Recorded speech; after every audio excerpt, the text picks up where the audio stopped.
السلام علیکم ورحمۃ اللہ وبرکاتہ۔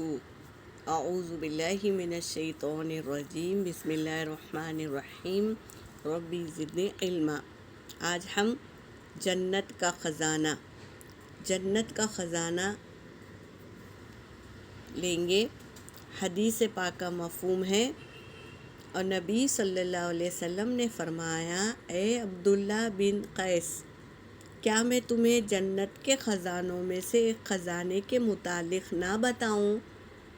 میں نے عرض کیا، یا رسول اللہ صلی اللہ علیہ وسلم، کیوں نہیں، ضرور بتائیے۔ تو آپ صلی اللہ علیہ وسلم نے فرمایا، تم کہو، کیا کہو؟ لا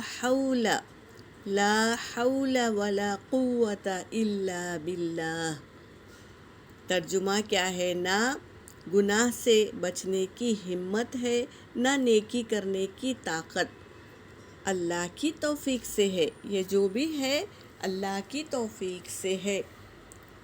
تو یہاں پر یہی بات بتا رہے ہیں کہ اللہ کی توفیق سے ہے جو ہم یہ دعائیں پڑھتے ہیں۔ چھوٹی چھوٹی دعائیں ہیں لیکن اللہ کو بہت پسند ہے یہ دعائیں، تو اس کو کثرت سے پڑھے، چلتے پھرتے پڑھتے رہیں، لا حول ولا قوت الا باللہ۔ اس طرح سے یہاں پر میرا سبق ہو گیا۔ وآخر دعوانا ان الحمد للہ رب العالمین۔